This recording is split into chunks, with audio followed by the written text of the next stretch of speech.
દેશના વડાપ્રધાન આપણા ડેડિયાપાડામાં આવ્યા, વડાપ્રધાન શ્રી આવે એટલે સ્વાભાવિક ખર્ચો થાય, પણ એનું પણ એક માપ હોય છે, એની પણ એક મર્યાદા હોય છે. એક બાજુ અમારા આ જિલ્લામાં જે કુપોષણથી પીડાતા 12,333 બાળકો છે, એમના ફૂડ બિલ મંજૂર નથી થતા.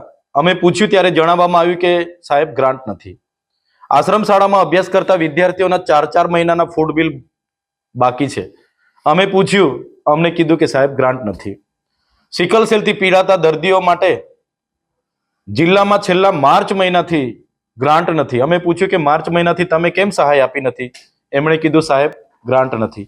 ત્યારે તમે બીજી બાજુ જોજો, વડાપ્રધાનના કાર્યક્રમને લઈને જે અધિકારીઓ જે બિલો મૂક્યા છે અને જે ગ્રાન્ટો વાપરી છે એ હું તમારી સમક્ષ મૂકું છું. હજુ પણ કેમ છું, વડાપ્રધાન આવે સ્વાભાવિક થોડો ઘણો ખર્ચો થાય, પણ એની મર્યાદા હોવી જોઈએ.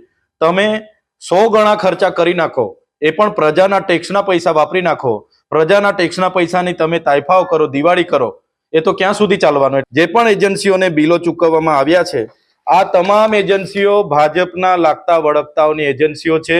કોઈ પણ જાતના ટેન્ડર કર્યા વગર, ટેન્ડર નિયમોને નેવે મૂકીને બારોબાર આ તમામ એજન્સીઓ ભાજપના રાજકીય પક્ષ સાથે સંકળાયેલા લોકોની છે.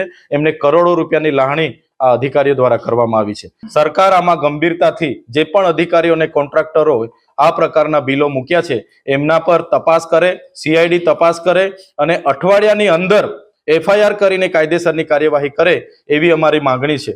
જો અઠવાડિયા સુધીમાં આ નથી થતું તો આવનારા દિવસોમાં નર્મદા જિલ્લાના તમામ લોકોને સાથે રાખીને કલેક્ટર કચેરી, એસપી કચેરી અને અમારે જ્યાં પણ આંદોલન કરવા પડશે અમે આંદોલન પણ કરીશું.